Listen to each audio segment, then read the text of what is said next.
It's hard. It's hard as a coach. It's hard as a player to process that. And you just never know when that play is going to be. You never know when that day is going to be. And so that's just something that we've really carried over into the offseason, that you never know when that one play can make the difference between winning and losing.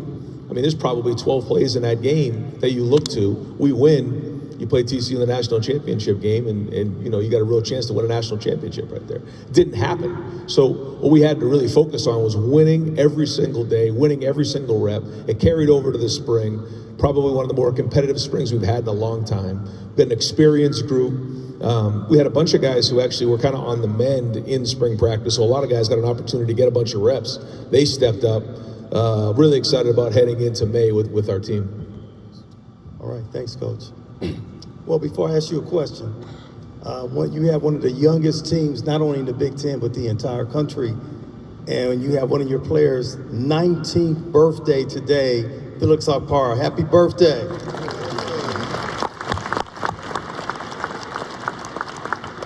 I don't remember 19, man. I don't remember it. Coach, during the season, while we're calling your games, and afterwards we talk about having a short memory. I'm not going to let you have a short memory today. Talk about some of the most memorable moments or game that you experienced here as the coach of the Ohio State Buckeyes. This past year. Mm-hmm. Or whenever. There have been a lot of memorable games. Our first year winning at Purdue when they were top 5 in the country was obviously a memorable game.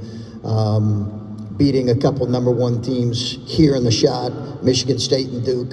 Were fun games, great games to be a part of. We've been really fortunate. We've got incredible staff, great players. We've been ranked in the top 25 every year. I think this year, the most memorable stuff was the stuff that came in the last month of the year. And the stuff that came out of some of those mid-season struggles that, you and I went through together.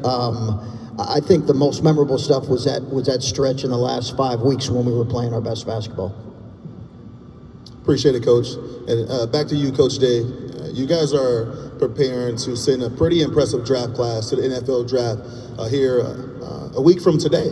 A week from today, I'm pretty sure you'll be in New York. Is it in New York? It's in Kansas City. Kansas City, with a lot of guys projected to go first round. So with that being said, you lost a lot. Right, you're thinking about the guys up front, both your tackles, Paris Johnson, DeJuan, and then your center as well, your quarterback, and some guys on defense as well. What competitions, what position battles are you looking forward to, going through and going into camp and seeing emerge for starting spots? Yeah, we're looking forward to being at the draft next Thursday night. That'll be in Kansas City. We're mostly going to make sure that they don't blow their whole signing bonus on suits and jewelry and everything else, because when you go on that red carpet, there's all kinds of stuff. I mean, I don't know if you guys saw some of the suits CJ wore, the ones that he had, even at the Heisman. But excited for him, excited for all of our guys, really. We got a chance to have probably 6 guys drafted in the first 2 rounds. So excited. Big part of recruiting is the development that you're going to have at Ohio State. And I think it's for a lot of reasons. One, we talk about a lot is the competition every day at practice. You're going against really good players. Iron sharpens iron. We talk about that a lot. You're going to go against, right across, a first, second, third rounder, an NFL player every day. And if you can do that and you can get confidence when you're covering one of the best, receivers in the country, or you're going against one of the best defensive ends in the country, you gain that confidence. And I thought it was fun to watch these past few years as these guys grew. And really the second thing that happens in our development, I think, is when you're at Ohio State, I say this to the recruits and their family a lot, you're not in the NFL, but you have to act like you're an NFL player when you're in Columbus. The fan base, when you're going through Columbus, you got to move a little different. When you walk downtown, people know who you are. You have to hold yourself to a higher standard. So when you see a guy like Garrett Wilson going to New York City as a top round draft pick, the first thing is, well, that's a lot for a young guy to handle.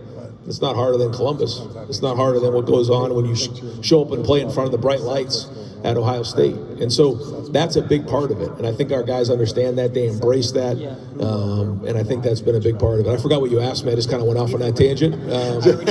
Just about the competition you look forward to developing on your team. Oh, yeah. Yeah, with the guys.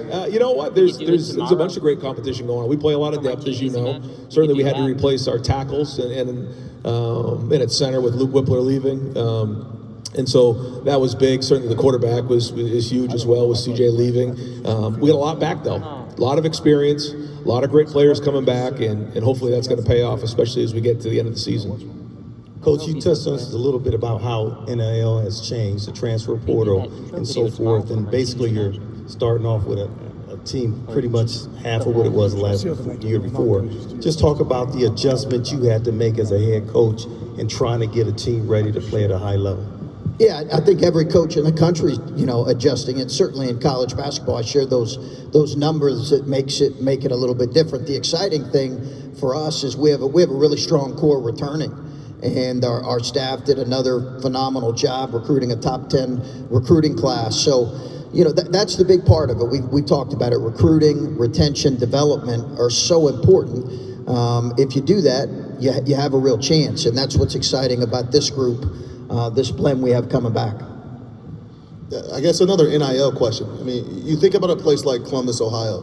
When Buckeye Sports is Columbus, you think of Columbus, you think of the Block O, you think about the basketball program, the football program. Our women's hockey team just won a national championship last year and runners up this year. And the list goes on. I think we have 36 sports here. So when you're recruiting a guy, they know about the facilities. They know about playing in the shop, playing in the horseshoe and things like that. But the NIL part, you guys can't be involved. How difficult has it been for you guys to recruit knowing that NIL is the back of these guys' mind and these families' minds on every conversation? Well, the first thing we say is if money is the number one thing, then Ohio State's not the right place for you. Because if you can't understand the value of what it means to be a Buckeye, then you probably should go somewhere else. Now, what we're also trying to do is everything we can to make sure it's fair. We also have to bring in the guys in the locker room. If a bunch of guys come to me and say, hey, you're bringing in this recruit, he's making these ungodly amount of money and he's got all these crazy opportunities, that's not good for our locker room. And that's something that we take very, very serious. And I think our guys are getting what's fair, and they're continuing to get more and more of these opportunities. You can see the momentum building. There's a lot more on the horizon. There's a lot more out there, and that's really, really important. But in the recruiting process, it's become part of the conversation. Certainly at Ohio State, you just look at the number of followers some of our guys have on social media. That's brand equity. That's brand value. And so if a guy posts something, as you guys know, with these followers, and it's over my head. We used to watch TV and there was ads on TV. Now nobody watches TV anymore. They just look at their phone and the advertisements are on phone because of the followers and because of the brand of Ohio State. They have all these followers. That's a big part of it as well. It's the development. A lot of these guys, they have big dreams. They want to get a degree.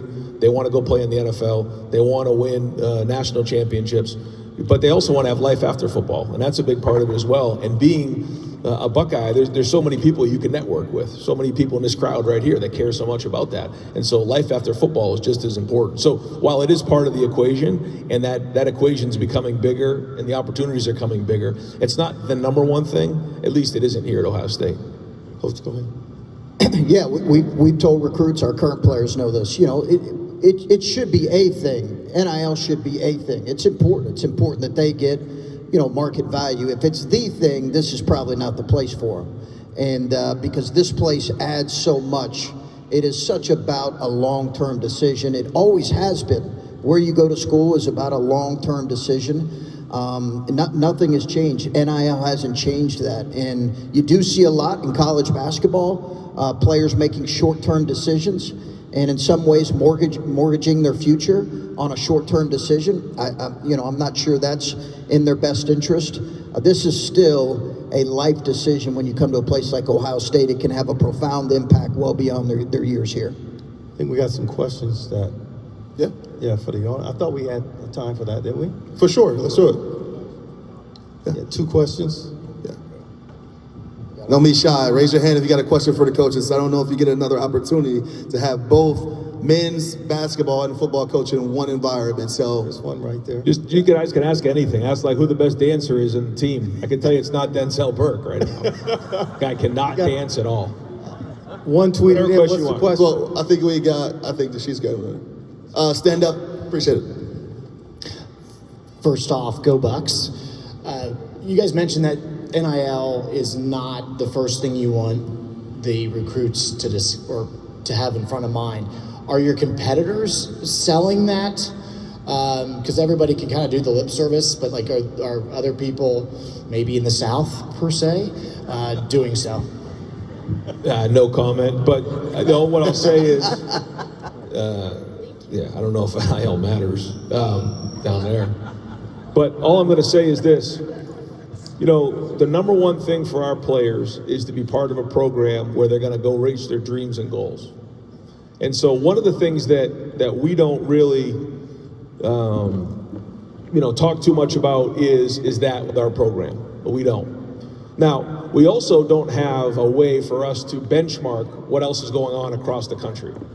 So there's a lot of things that are said, and what we want to do is have an opportunity for our guys to be fair. We want what's fair, and that's the number one most important thing. And so while there's a lot of things being said, I don't think there's a place in a country that's in a better position than Ohio State. Why do I say that? The city of Columbus, the brand, 30,000 businesses, Fortune 500 companies here, all of the above. So I think we're in a better position than almost anybody across the country, and I think that's what's most important. You can answer that too. Yeah, no, I'll quickly add to that. No, I mean, listen, programs have been doing NIL for a number of years. It just hadn't been called NIL. That happens in college football and happens in college basketball for sure. So the reality is I love where we're positioned, and I love where we're headed. I think, Coach, in my point to that previous question was just this place provides so many long-term benefits that we believe can outweigh some of the short-term rewards of NIL, and yet at the same time, we're going to be as competitive as any place in the country. And I think, too, the other part of it is think about all the businesses that are here in Columbus. How many, high-end universities that play basketball or football have Columbus or our fan base? There's probably only a couple you can count on your hand. And I think that's a huge sell for our guys. There's businesses that want to do deals with our guys, and I think that's really huge. And so the potential is through the roof. And I think when you look at maybe some of the other programs, they don't have that like we do here in Columbus.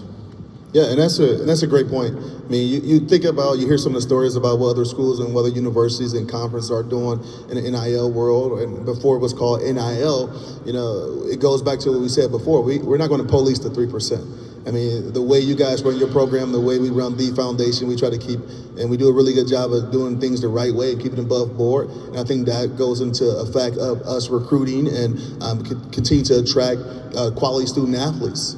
So we're going to take one more question from the crowd, and then we're going to turn to social media, and then we're going to keep this thing rolling. So one more question. We got one all in.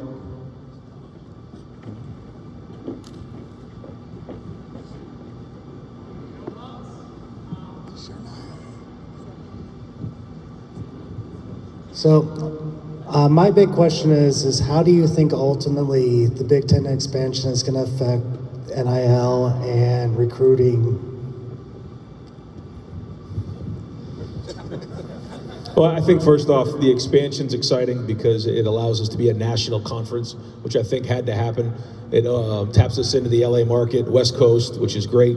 And so, there'll be companies who are based in Columbus that have ties or vice versa from LA that'll now have some connections out there, which will be great. It'll allow us a really exciting schedule.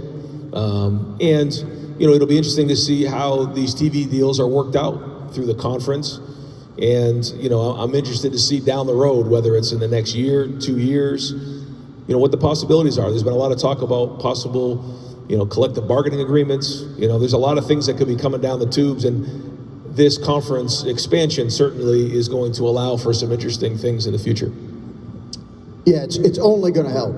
Yeah, I think that it's a huge plus when it comes to NIL. Listen, the restructuring of conferences has been going on for 10 years now, and if you aren't aggressive, you're going to get swallowed up, and I'm glad the Big Ten was aggressive. I'm still going to be interesting how you guys just fly on Friday, play on Saturday. We got 2 trips out there. It'll be different. Yep, it'll be different. Yeah, we're not looking forward to that, but we'll figure it out. Yeah, just roll with it, right? That's part of the game, right? This question is coming from our social media from Corey Swan, and it's for both coaches. When talking to recruits and current players, we know community and giving back means a lot. How do you guys juggle raising great men, great athletes, academics, and importance of giving back? How do you guys juggle that? Yeah, no, I think it's a foundational piece of our program. That's why I love the foundation. I mean, maybe the best part of this night right now is the charities that came up and hearing what opportunities all of our athletes get to give back. I mean, it was phenomenal. So, yeah, I think it is a foundational piece to be thinking about something bigger when you're an athlete than just your own individual interests. In partnering with charities and giving back and using the platform that these guys have in a really positive way, I think is a great lesson for what is ultimately most meaningful for the rest of their lives. So I'm glad we get to do it. Yeah, and I think for a lot of the early conversation when you talked about, you know, what it meant to build a collective and how it was going to make sense for the city of Columbus and the state of Ohio. Ohio State football and basketball means so much to so many people. And so, you know, for our players and for our teams to be able to give back to the city, give back to the state, that means a lot. It's actually great for our guys to get out there. They enjoy it. They like being out in the community. And it's great for the community to see our players. And so that's something that this has really been a really positive thing that our guys have really enjoyed. And, you know, it's something that we make sure that is always a part of all of these. And, you know, it's a lot of work, and I know, Cardell, how much, you know, you and Brian, everybody in the foundation has to do to get all that organized, you know, and so we appreciate all that because, you know, to get the guys there and get it all set up, there's a lot of work, and certainly appreciate all the charities that are here.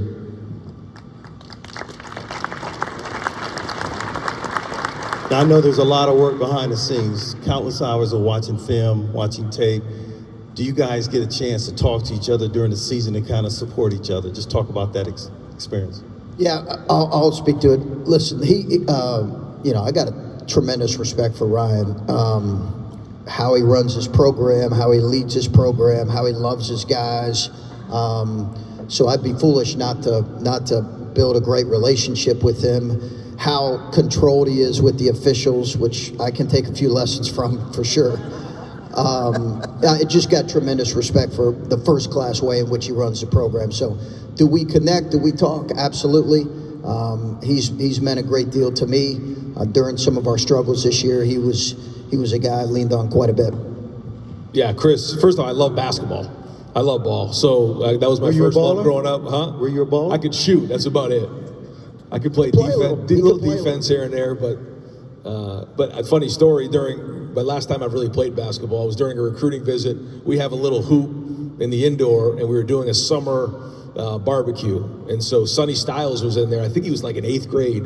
And I said, come on, we'll play a little one-on-one. I'm not lying. I went up to guard him, and I was talking a little trash. He crossed me up. I rolled my ankle, and he dunked. And that's the last time I touched a basketball. That's the honest-to-God truth. I swear to God.